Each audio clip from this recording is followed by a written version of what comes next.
نعوذ باللہ من شرور انفسنا ومن سیئات اعمالنا من يهد الله فلا مضل له ومن يضلل فلا هادي له ونشهد ان لا اله الا الله ونشهد ان محمدا عبده ورسوله اما بعد فقد قال الله تبارك وتعالى في كتابه العزيز اعوذ بالله من الشيطان الرجيم بسم الله الرحمن الرحيم واعتصموا بحبل الله جميعا ولا تفرقوا واذكروا نعمة الله عليكم إذ كنتم أعداء فألف بين قلوبكم فأصبحتم بنعمته إخوانا وكنتم على شفا حفرة من النار فأنقذكم منها كذلك يبين الله لكم آياته لعلكم تهتدون صدق اللہ العظیم۔ یہ سورہ آل عمران کی آیت نمبر 103 ہے جو بھی میں نے آپ کے سامنے تلاوت کی۔ اس آیت کا ترجمہ یہ ہے، اور تم سب مل کر اللہ کی رسی کو مضبوطی سے پکڑے اور اس میں تفریقہ مت ڈالو۔ تم سب مل کر اللہ کی رسی پکڑو اور اس میں تفریقہ مت ڈالو۔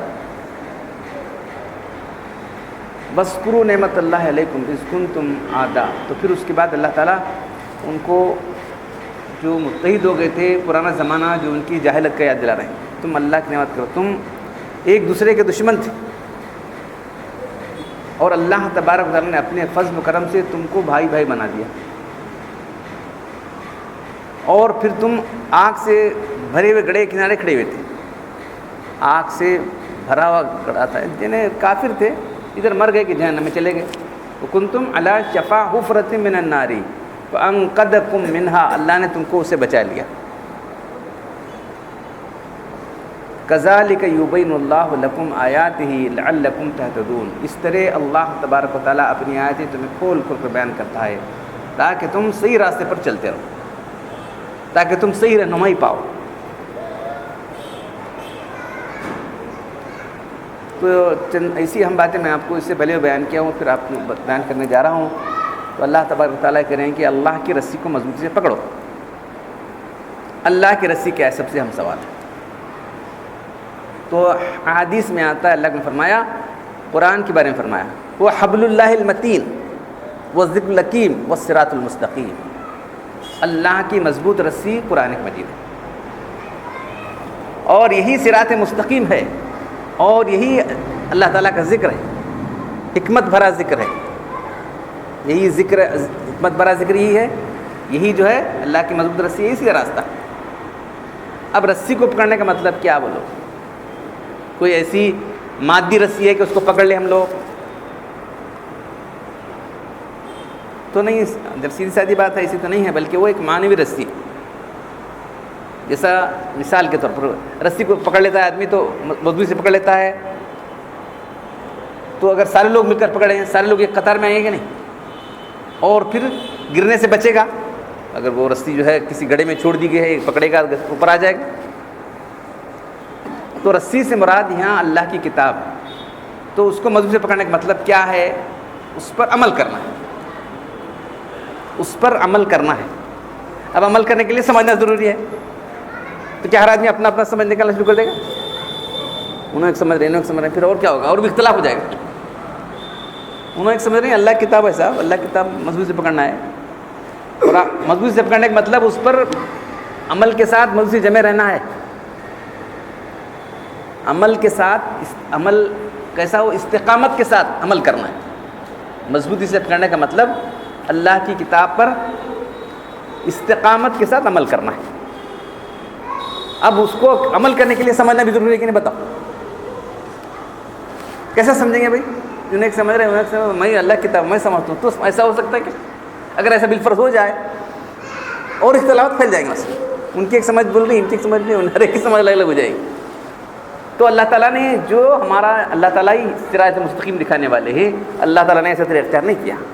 کتاب نازل کرنے سے پہلے اللہ نے نبی کو پیدا کیا، نبی کو مبعوث کیا، اور نبی کی ذمہ داری لگائی، وہ انزلنا الیک الذکر لی تبین للناس ما نزل الیہم ولعلہم یتفکرون، اور یہ ذکر ہم نے آپ کی طرف نازل کیا ہے تاکہ آپ ان لوگوں کو اس کا مطلب سمجھاؤ کہ کیا ان کے وما نزل الیہم کیا نازل کیا گیا ہے، اس کا مطلب کلیئر کر سمجھاؤ ان کو، ورنہ انہیں ایک سمجھیں گا انہیں سب کنفیوژن ہو جائیں گے اور اختلاف ہو جائے گا۔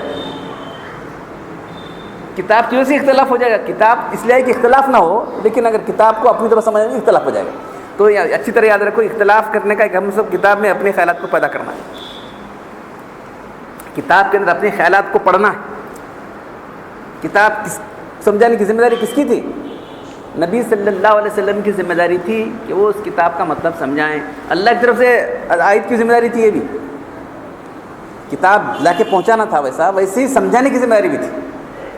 اور یہ مقام یہاں تو ہے، اور دوسرے اور کئی مقامات پر تو نبی صلی اللہ علیہ وسلم کے فرائض رسالت، نبی ہونے رسول ہونے کے حیثیت سے کیا ان کے فرائض ہیں بھائی، تو 4 مرتبہ 4 مقامات کو قرآن میں آتا ہے، لقد من اللہ علی المؤمنین اذ بعث فیہم رسولا من انفسہم، اللہ تبارک و تعالیٰ نے ایمان والوں پر بہت بڑا احسان کیا کہ انہی کے اندر سے رسول کو پیدا کیا۔ اگر بالفرض کہیں سے باہر سے آتے تو پھر کوشچن شروع ہوتا ہے، کہاں کے ہیں، کدھر کے ہیں، کیسے ہیں، یہ تو ہوتا نہیں۔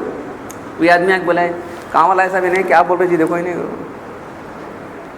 پہلے تو اس کی جو ہے دیانتداری پر ہم لوگوں کو جانچنا پڑے گا، کیا بول رہا ہے، کیسا بول رہا ہے، کیسا ہے، یہ اور ایسے سارے سوالات آتے ہیں۔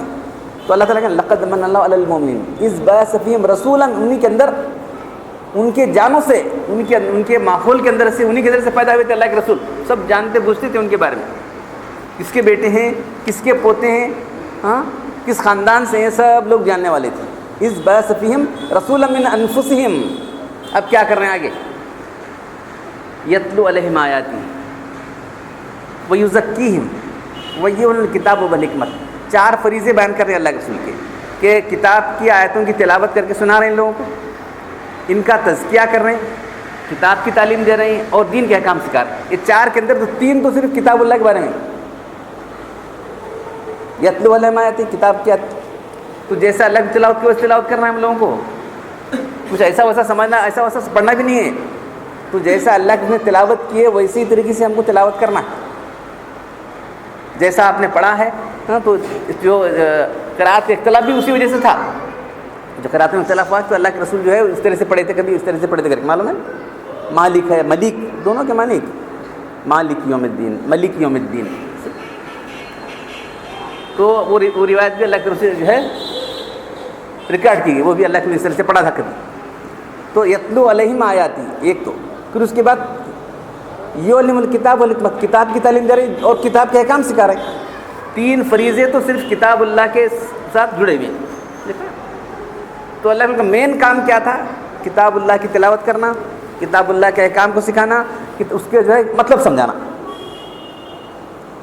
ان تینوں کام کرتے ہوئے ان کا تزکیہ ہو جاتا تھا کرام، یہ تینوں جو کام ہو رہے تھے، آیت اللہ کی تلاوت کر رہے تھے اللہ کے رسول، اس کا مطلب سمجھا رہے تھے لوگوں کو، اور اس کے احکام سمجھا رہے تھے، صرف زبانی طور پر سمجھا کے چھوڑنا بھی نہیں کہا گا۔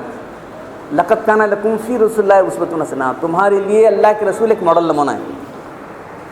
کچھ لوگ عائشہ رضی اللہ عنہا کے پاس پہنچے کہ پوچھے کہ جو ہے یہ پوچھ لیں اللہ کے رسول کے اخلاق کیسے تھے، کچھ لوگ جا کے پوچھے اللہ کے رسول کے اخلاق کیسے تھے، کیا تم نے قرآن نہیں پڑھا؟ آج کیا تھا کان خلق، ارے وہ ان کے اخلاق تو قرآن تھے، قرآن جو الفاظ کی شکل میں ہے وہاں عملی شکل میں موجود ہے۔ قرآن ایک تو قرآن وہاں تھا الفاظ کی شکل میں تھا، اور دوسرا قرآن تو اللہ کے رسول کی پوری زندگی جو ہے قرآن کا نمونہ تھی۔ تو اللہ کے رسول اس لیے آئے تھے کہ جو ہے قرآن کو پڑھ کر سنائیں، اس کی زبانی تعلیم دیں، اس کے احکام سکھائیں، اور عملی طور پر لوگوں کو عمل کرنا سکھائیں، کر کے دکھائیں عملی طور پر۔ یہ سارے کام کرتے ہیں ان کا تزکیہ ہوتا تھا، یہ سارے 4 کام کے ذریعے سے وہاں جو ہے ان کا تزکیہ ہوتا تھا صحابہ کرام کا۔ دیکھیے رسول اللہ کا مین فریضہ کیا تھا؟ تلاوت آیات، کتاب کی تعلیم اور دین کے احکام سکھانا۔ یہ تینوں کام کرتے ہوئے تزکیہ آٹومیٹک ہو جاتا تھا صحابہ کرام۔ اب یہ کس پر کیے سوال؟ ہوا میں کیے سکھانے کے لیے کچھ تو شاگرد چاہیے کہ نہیں؟ کتاب کس کو سنائے؟ قرآن نازل کس کو سنائے آپ؟ جو لوگ ایمان لائے تھے کافروں کو بھی سناتے تھے، لیکن سننے وہ کہاں سننے دیتے تھے، کان بند کر لیتے تھے، کانوں میں انگلیاں ٹھوس لیتے تھے، سب کرتے تھے، لیکن سننے نہیں دیتے تھے، سننے والوں کو سننے نہیں دیتے تھے.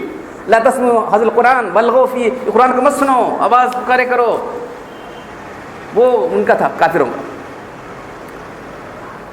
تو کس کو سنائے؟ جو لوگ ایمان لائے تھے. فذکر فإن تنفع الذکر للمؤمنین، بے شک آپ جو ہے قرآن کی نصیحت کیجئے، اس کی نصیحت صرف ایمان والوں کو نفع دینے والی. تو قرآن سنائے کس کو؟ جو ایمان لائے تھے، انہیں کو صحابہ کرام کہا گیا.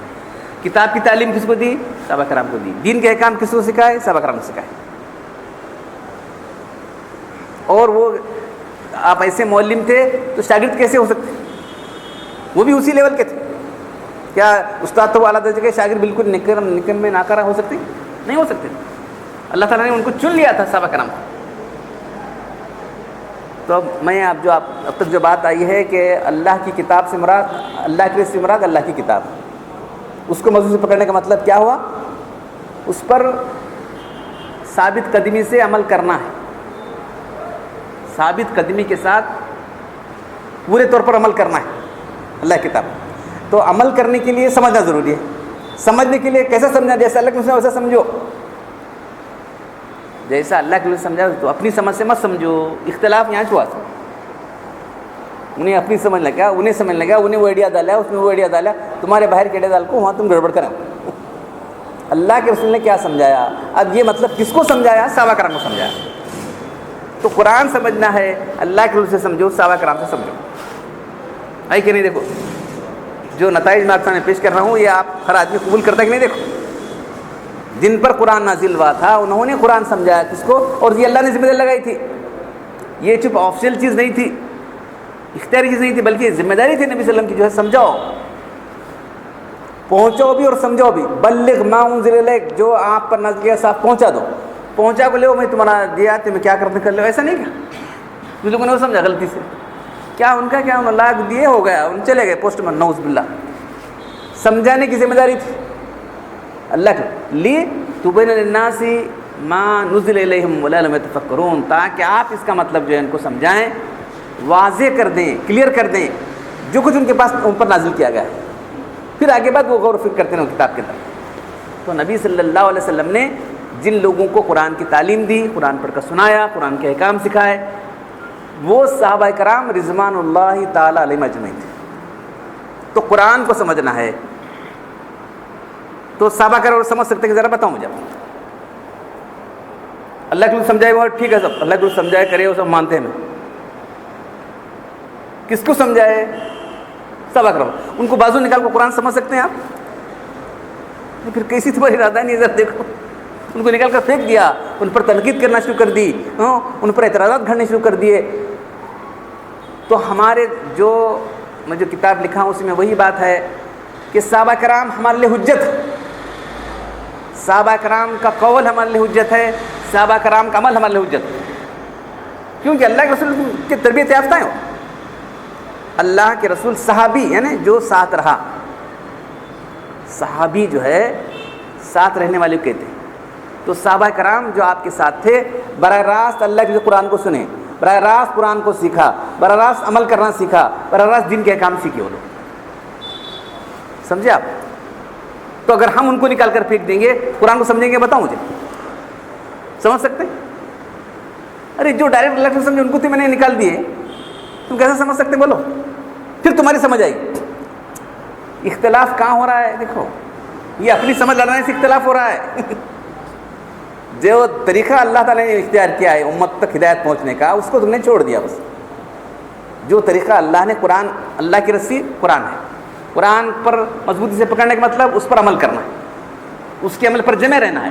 تو کیسا عمل کرنا ہے سمجھنا ضروری ہے. سمجھنا کس کے ذریعے سے؟ آپ اللہ کے رسول صحابہ کرام سمجھنا. تو اللہ کے صحابہ کو سمجھایا، صحابہ کرام سے قرآن کو سمجھنا ہے. بات واضح ہوئی کہ نہیں؟ اگر ان کو ہم نکال کر پھینک دیں گے تو ہم قرآن کو کچھ بھی نہیں سمجھیں گے. تو ایسی موٹی بات جو ہے آدمی جب غلط راستہ اختیار کرتا ہے تو اس کی سمجھ میں نہیں آتی.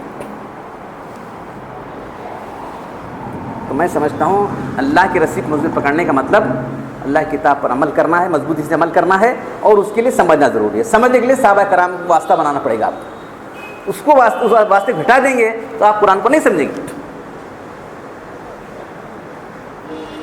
عن ارباز بن ساریہ رضی اللہ تعالیٰ عنہ قال صلی بنا رسول اللہ صلی اللہ علیہ وسلم ذات یوم۔ ارباز بن ساریہ ایک صحابی ہیں، وہ جو ہے کہتے ہیں کہ ایک دن اللہ کے ہمیں نماز پڑھائی، وہ اقبلنا بوجہ، اور ہماری طرف جو ہے آپ رخ کیا، نماز ادھر رخ ہوتا ہے نا، ادھر رخ کیا، فوعظنا موعظۃ بلیغہ، پھر اس کے بعد ایک مؤثر واعظ آپ نے ارشاد فرمایا۔ تو پھر ایک صحابی اٹھ کر اللہ کے رسول کأنک موعظۃ مؤذن، اللہ کے رسول ایسا واعظ ارشاد فرمایا، تو اس سے جو ہے سب کی آنکھیں جو ہے بہنے لگیں، ان کے دل کانپنے لگے۔ اللہ کے رسول ایسا معلوم ہو رہا ہے کہ آپ دنیا چھوڑ کر جا رہے ہیں کیا؟ کأنک موعظۃ مودی، ایک آدمی دنیا چھوڑ کر جا رہا ہے نا، ہم باتیں بول کے جاتا ہے،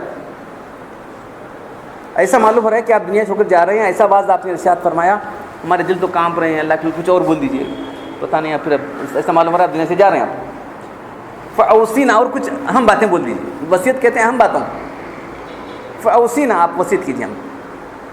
تو اس کے بعد پھر اللہ کے ارشاد فرماتی ان کے مطالبہ پر فرما رہے ہیں، اوصیکم بالتقوی اللہ، سب سے پہلے میں تمہیں اس بات کی تاکید کرتا ہوں کہ اللہ کا تقوی اختیار کرو۔ پورے دین کا خلاصہ ہی تقوی، جن باتوں سے اللہ رسول نے منع کیا اس سے بچنا، اور جو باتیں اللہ نے کریں ان کے بجا لانا، تقوی، بس پورے دین کا خلاصہ ہے تقوی۔ کسی ایک لفظ میں تقوی کی تعریف کی جا سکتی ہے تو پورے دین کا خلاصہ تقوی۔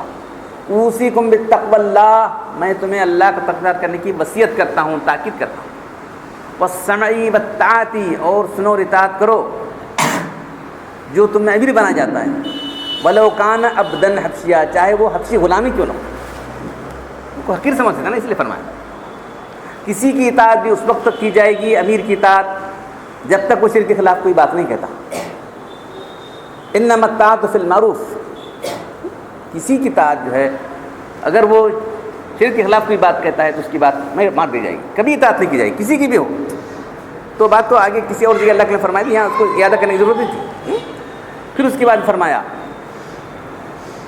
فَإِنَّهُ، آگے سنو، فَإِنَّهُ مَن يَعِشْ مِنكُمْ فَسَيَرَىٰ اخْتِلَافًا كَثِيرًا، تم میں جو لوگ بھی میرے بعد زندہ رہیں گے بے شمار اختلافات دیکھیں گے۔ تو اللہ کے رسول کو جیسے معلوم ہو گیا تھا، تم میں بھی جو بھی میرے بعد زندہ رہے گا بے شمار اختلافات، تھوڑے نہیں، اختلافاً کثیرا۔ اب کیا کرنا چاہیے بولو؟ اختلافات ہوتے رہیں گے، کیا کرنا؟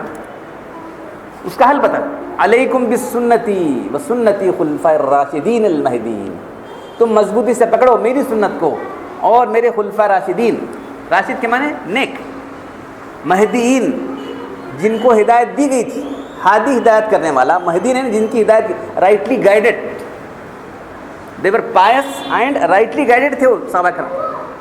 خلفاء راشدین فرما رہے ہیں علیکم بسنتی وسنتی خلفاء الراشدین المہدیین، وہ خلفاء جو بذات خود بھی نیک تھے اور ان کو رائٹلی گائیڈڈ کیا گیا تھا اللہ کی طرف سے، دیکھ رہے ہیں آپ۔ پھر آگے فرمایا تمسکوا بہا، مضبوطی سے پکڑے رہو ان کی سنت کو، تمسک کہتے ہیں واعتصموا کا وہی مطلب ہے، مضبوطی سے پکڑے رہو، وعضوا علیہا بالنواجذ، ہاتھوں سے پکڑے رہو، دانتوں سے پکڑو، دونوں باتیں، علیکم بسنتی وسنتی خلفاء الراشدین المہدیین، تمسکوا بہا وعضوا علیہا بالنواجذ، ہاتھوں سے پکڑے رہو، دانتوں سے پکڑے رہو، ایاکم ومحدثات من الامور، اور تم بچے رہو نئے نئے کاموں سے، فإن کل محدث بدعہ، ہر نیا کام بدعت ہے۔ تو آپ دیکھتے ہیں کہ اللہ کے رسول صلی اللہ علیہ وسلم جو اہم ہدایت امت کو کر رہے، اس میں تو آپ نے فرمایا کہ جو بھی میرے بعد زندہ رہے گا وہ اختلافات کو دیکھے گا۔ اختلافات ہیں، کوئی نہیں بول سکتا امت میں کیا اختلاف ہے، بہت سارے اختلافات۔ اختلافات سے بچنے کا راستہ بھی اللہ نے بتایا کہ نہیں بتاؤ، علیکم بسنتی وسنتی خلفاء راشدین المہدیین۔ پھر اس کے بارے میں فرمایا عضوا علیہا، تمسکوا علیہا، اس پر مضبوط ہاتھوں سے پکڑے رہو، وعضوا علیہا بالنواجذ، اس کو دانتوں سے پکڑے رہو، ہاتھوں سے پکڑو، دانتوں سے پکڑو، کس کو؟ میری سنت کو، میرے خلفاء کی سنت کو۔ اگر امت جو ہے یہ کرے گی تو اختلاف ہو گیا، بتاؤ امت کے اندر جو نہیں پکڑیں وہی اختلافات میں پھنسے ہوئے ہیں. گمراہ فرقوں نے ہی کام کیا ہے. اب ہمارے لیے یہی معیار ہے. معیار کیا رکھا اللہ کے رسول نے؟ جو اللہ کی سنت کو، صحابہ کرام کی سنت کو مضبوط پکڑنے والا ہے وہی صحیح راستے پر ہے. باقی سب لوگ گمراہ موجود ہیں، ان سے اتحاد کرتے ہیں. کیا اتحاد ہوتا ہے؟ اتحاد امت، اتحاد امت. اتحاد کی لہر کیسی اتحاد ہے؟ ہندو مسلم اتحاد ہے اور کیا بولیں؟ ہندو مسلم اتحاد ایسا ہو سکتا ہے کیا؟ اب بلاتے رہتے ہیں وہ لوگ. اب ذرا آپ کریں گے گنپتی پوجا دے بر رہی تو لکشمی پوجا دے بر رہی جاتے ہیں کرتے ہیں، نہیں ہو سکتا. تو ہمارے جو گمراہ فرقے ہیں اس کے بارے میں اللہ نے کیا فرمایا؟ یہ تمام یہ صحابہ کرام جو خلفاء راشدین کے بارے میں تمام صحابہ کرام نے آپ نے کیا فرمایا؟ وہ حدیث بہت اہم حدیث ہے. ان عبداللہ بن عمرو بن عاص رضی اللہ تعالیٰ عنہ قال قال رسول صلی اللہ علیہ وسلم سیاتی علی امتی کما آتا بنی اسرائیل حظب النال بالنال. میری امت پر وہ حالات آنے والے ہیں جو بنی اسرائیل پر آئے. جیسے ایک جوتی حظب النال بالنال، ایک جوتی دوسری جوتی کے برابر ہوتی ہے، ویسے ہی. تو بنی اسرائیل کس طرح بگڑے؟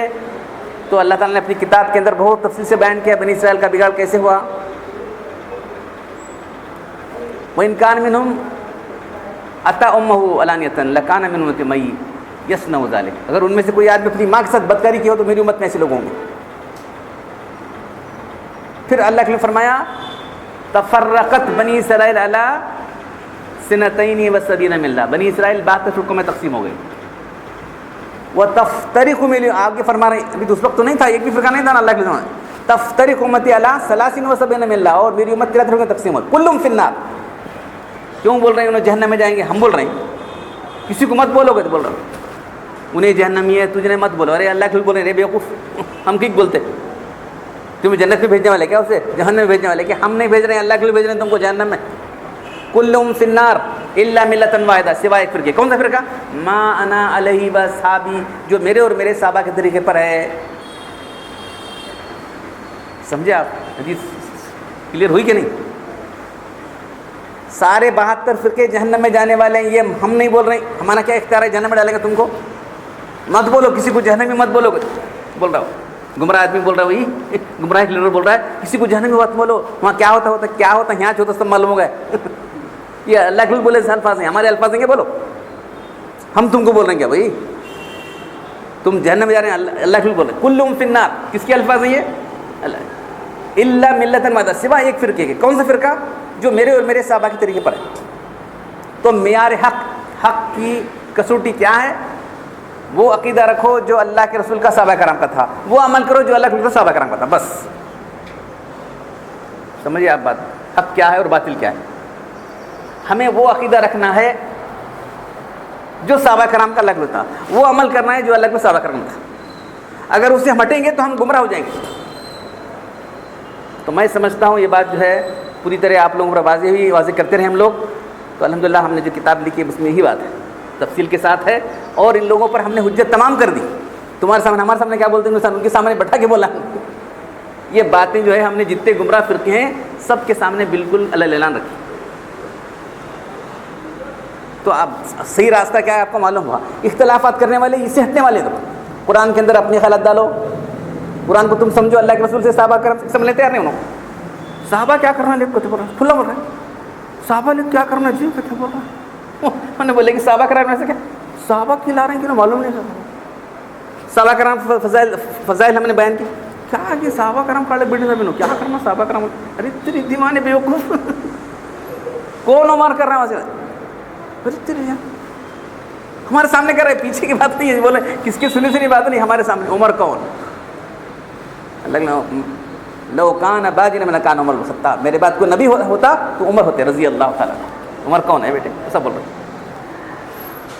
عمر رضی اللہ عنہ اللہ نے وہ فراست دی تھی، ابھی وہی نازل نہیں ہوتی تھی. کچھ مسئلہ پیش آتا تھا، اللہ کہتے ایسا مسئلہ ہے کیا کرنا چاہیے. سب بھی اپنی رائے دیتے تھے. عمر رضی اللہ عنہ رائے دیتے تھے. کچھ دیر بعد وہی آتی تو عمر کی رائے کے بعد وہی ہوتی تھی. عمر رضی اللہ تعالیٰ عنہ کی جو رائے ہوتی تھی اس کے بعد وہی آتی تھی. تو حضرت عائشہ بولتی ہیں یہ کیا بات ہے، وہی ہمارے گھر میں نازل ہوئی اس سے پہلے عمر کو معلوم ہو رہا نہیں کیا بات. وہی تو ہمارے گھر میں اللہ کے اوپر ان کے گھر میں رہتے تھے نا. وہی ہمارے گھر میں نازل ہو رہی ہے، ہمارے نبی پر ہمارے گھر میں نبی پر نازل ہو رہی ہے، اس سے پہلے عمر کو خبر ہو رہی ہے کیا بات ہے. یہ کتنے راست فکر تھے. کتنی راست صحیح فکر تھی عمر رضی اللہ تعالیٰ عنہ کی مولا. پھر اللہ نے فرمایا کہ عمر جو امت کے لیے پسند کرتا ہے میں پسند کرتا ہوں امت کے لیے. تو آج ان کو عمر کون کہنے والے موجود ہیں؟ ہمارے امام مالک رحمۃ اللہ علیہ فرماتے ہیں صحابہ کرام کی توہین کرنے والا واجب القتل. اب واجب ہمارے پاس حکومت نہیں ہے کہ اختیار نہیں کچھ نہیں، لیکن ضرور گمراہ ہیں. صحابہ کرام پر تنقید کرنے والے، ان کی توہین کرنے والے لوگ گمراہ ہیں. اللہ نے فرمایا جب تم دیکھو کہ لوگ صحابہ کرام کی تنقید کریں تمہیں کہو فلعنۃ اللہ علی شرکم، اس پہ لعنت نہیں کرنا، اللہ کو حکم دے رہے ہیں. یہ دیکھو اس پہ لعنت مت کرو اگر کھائے دیس، لیکن یہاں اللہ خود فرما رہے ہیں جو لوگ صحابہ کرام پر تنقید کرتے ہیں ان پر تم یہ کہو کہ تم پر اللہ کی لعنت. اور پھر اللہ کے رسول نے خود ارشاد فرمایا ان اللہ اختارنی، اللہ نے مجھے چن لیا، وہ اختار لی اصحابا، میرے اصحاب کو اللہ نے چن لیا. کوئی آدمی آج جو ہے عالم، قاری، حافظ، مفتی، شیخ الحدیث، شیخ کیا اور کتنے بہت سارے بن سکتا ہے. کوئی صحابی بن سکتا ہے، صحابہ کی صحبت میں رہنے والا تابعی بن سکتا ہے، تابعی تابعین بن سکتا ہے. کیا مقام ہے ان کا، کیا فرمان ہے اللہ کے. اللہ نے مجھے چن لیا اور میرے اصحاب کو اللہ نے چن لیا تھا. اختار لی وہ اختارنی، اللہ نے مجھے وہ اختار لی اصحابا، اور میرے اصحاب کو اللہ نے چن لیا. وجعل، اور ان کو بنایا منہم عذرا، میرے مددگار. وہ انصار، میرے اسسٹنٹ، عذرا اسسٹنٹ یعنی جو مہاجرین تھے. وہ انصارن، اور جو لوگ وہاں جانے کے بعد مدد کرے. وہ اسحارن، اور لوگ جنہوں نے مجھ سے رشتے کیے. آپ کی جو 11 بیویاں تھیں ابھی تو بہت سے لوگ اسلام قبول نہیں کیے تھے، پھر اسلام قبول کر لیے. بڑے بڑے سرداروں کی بیٹیاں آپ کے نکاح میں آ گئیں. وجعل لی منہم وجعل منہم عذراء وانصارا واسحارا فمن سب علی اصحابی، جو بھی میرے کسی صحابی کو برا کیا فعلیہ لعنۃ اللہ والملائکۃ والناس اجمعین، اس پر اللہ کی لعنت، سارے فرشتوں سارے انسانوں کی لعنت ہے. لا یقبل اللہ منہ صرفا ولا عدلا، اللہ نے اس کا نفل قبول کرے گا نہ فرض قبول کرے گا. یہ لعنت کا اثر ہے. کتنی موٹی بات سمجھ میں نہیں آ رہی ہے. سارے صحابہ کرام، حضرت عمر رضی اللہ تعالیٰ کا دور خلافت تب 20 رکعت پر اجماع ہو گیا، کوئی سوال نہیں اٹھا. اس وقت سے لے کے آج تک امت مکہ و مدینہ حرمین میں 20 رکعت پڑھی جا رہی ہے. 8 رکعت شروع کر دیں لوگوں. اجماع سے کٹ جانا، جو من شذ شذ فی النار، جو اجماع سے کٹے گا اس کو الگ ہی جہنم میں پھینک دیا جائے گا. کیا صحابہ کرام نے کیا؟ صحابہ کرام غلط کام کر سکتے ہیں کیا؟ قرآن حدیث کو بہتر سمجھنے والے صحابہ ہیں کہ تم سب سے عوام سوال. ابھی تک اتنی لمبی بحث آپ کے سامنے آئی. قرآن کو، حدیث کو اور دین کو فی الجملہ صحیح اور بہتر سمجھنے والے صحابہ کرام ہیں کہ تم ہمارے سامنے پہلا سوال ہے. صحابہ کرام ہیں، پھر ان پر اعتراض کرنا، تجھے اپنے ایمان کی خیر منانی یاد رکھ جو تو اعتراض کرنے چلا جا رہا ہے. قرآن اس کو تو بہتر سمجھ سکتا ہے. کیسا الو کا پٹھا ہے تو. قرآن تو ان کے سامنے نازل ہوا، قرآن کو اللہ نے ان کو سکھایا. قرآن کو سیکھنے والے، احادیث کو ڈائریکٹ سننے والے اور دین پر صحیح عمل کرنے والے صحابہ کرام رضوان اللہ تعالیٰ اجمعین. تو اللہ نے فرمایا کہ جب اختلاف ہو جائے گا امت کے اندر، علیکم بسنتی و سنت خلفاء راشدین، دیکھو کہ میں اور میرے خلفاء راشدین نے کیا کیا. تمام 73 فرقے ہو جائیں گے. ایک فرقہ نجات، کون سا؟ ما انا علیہ و صحابی، جو میرے صحابہ کی طرف. تم صحابہ کے طریقے پر ہو؟ جانچ کر دیکھو. صحابہ کی مخالفت کرنے والے، صحابہ پر تان کرنے والے، صحابہ پر تنقیدیں کرنے والے ہو تم لوگ. تم ملعون ہو، تم کو دین سمجھ میں نہیں آ رہا ہے. ادھر مکہ اور مدینہ 20 رکعت پڑھی جا رہی ہے، ادھر ایک تھپڑ لگائے، آنکھ بند کے چپ بیٹھے. 8 رکعت بول رہے ہیں کہ وہ امام 8 رکعت پڑھ کے باہر جاتا تھا. کب گیا تھا امام؟ چپ لوگوں بہکانے کے لیے. 8 رکعت تراویح، 8 رکعت تراویح ہے ہی نہیں. تراویح 20 رکعت ہی ہے. جس حدیث کی بنیاد پر انہوں نے اختلاف کیا اور گمراہ ہو گئے، ما کان یزید فی رمضان ولا غیرہ، اللہ سمن، اللہ کے رسول چاہے رمضان ہو یا غیر رمضان ہو 8 رکعت زیادہ نہیں پڑھتے تھے. صاف صاف یہ حدیث کہہ رہی ہے کہ یہ تہجد کے بارے میں، تراویح کے بارے میں نہیں. تراویح سارے سال پڑھتے ہیں. حضرت عائشہ فرما رہی ہیں کہ آپ چاہے رمضان ہو یا غیر رمضان، یعنی پورا سال بھر اللہ کے رسول صرف 8 رکعت پڑھا کرتے تھے. تو 8 رکعت تراویح جو ہے رمضان میں 8 رکعت تراویح پڑھیں گے، پھر 11 مہینے تراویح 8 رکعت پڑھیں گے. یہ حدیث بالکل صاف تہجد کے بارے میں. صحابہ کرام اتنا بھی نہیں سمجھے. جب تراویح شروع ہوئی ہے تو عائشہ کا حجرہ بازو تھا، اے عمر یہ کہاں سے لایا؟ پوچھتے تھے 8 رکعت پڑھنے تو کیا کر رہا ہے پوچھے تو کسی کا کوئی اعتراض نہیں ہوا. صحابہ کرام رضوان اللہ تھے, کہاں سے لائے ہوں گے 9-20 رکعت. پھر یہ لوگ بھی ان کی تاریخ پڑھ کر دیکھو, ہندوستان میں 12ویں صدی تک, اب 15ویں صدی چلیے, 12ویں صدی تک انگریزوں کے قدم آنے تک جو ہے ان کے لوگ 20 رکعت پڑھتے تھے 8 رکعت والوں کی. ایک عالم بولا 20 رکعت بہت ہو رہی ہے, 8 کریں گے. چلو کب بھاگنا, آٹی اور ناٹی, بس 8 پڑھ کے بھاگنا چاہ رہا ہوں. تو اللہ نے تم کو جو ہے اپنے دربار سے بھگا دیا, جاؤ رمضان کی برکتوں سے تم محروم کر دیا ہے. اس کا احساس نہیں, کیونکہ تم ملعون فرقہ ہو. رمضان کی ساری برکتیں قرآن کے اندر ہیں, رمضان کی ساری تراویح کی ثواب ہیں, دن میں روزہ ہے اور رات میں جو ہے عبادت ہے, وہ تم سے محروم ہے. تم لوگ رمضان کی برکتوں سے محروم فرقہ دیکھ رہے ہیں آپ ہمارے سامنے موجود ہے, اور تم کو گمراہ کر رہا ہے. اس لیے میں نے اتباع صاف رکھی ہے. اس لیول پر آ کے میں اس لیے بول رہا ہوں کہ تم لوگ کیا 8 رکعت کہتے ہیں نا, 8 رکعت ہے ہی نہیں. 8 رکعت تہجد یاد رکھو, 20 رکعت ہے. صحابہ کرام کا اجماع ہو گیا ہے. تو اللہ نے فرمایا کہ جو ہے ہدایت کا راستہ کیا ہے,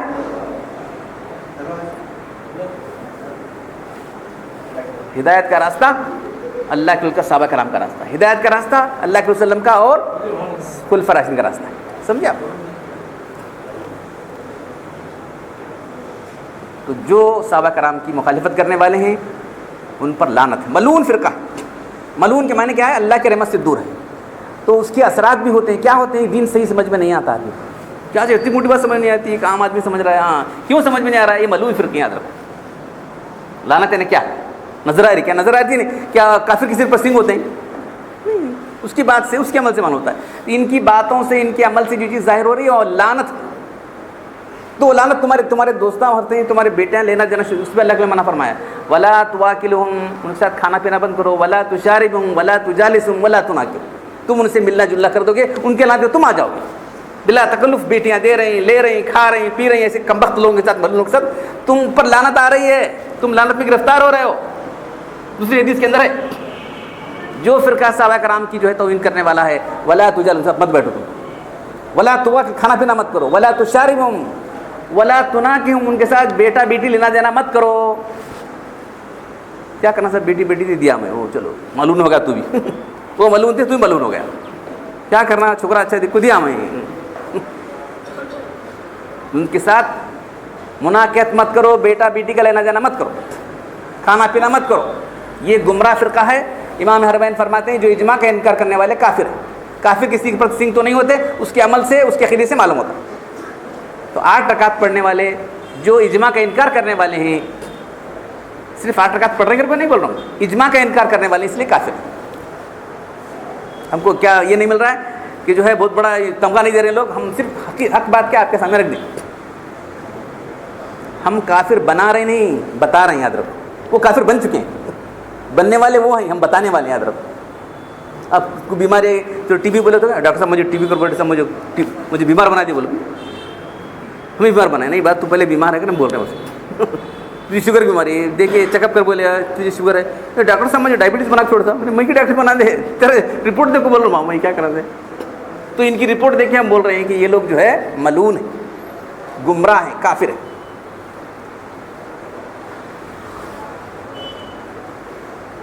تو اللہ تعالیٰ مجھے آپ سب لوگوں کو جو ہے جو صحیح راستہ ہے اللہ کے رسول کا, صحابہ کرام کا, اور اسی راستے پر چلنے کی توفیق عطا فرمائے. وآخر دعوانا الحمد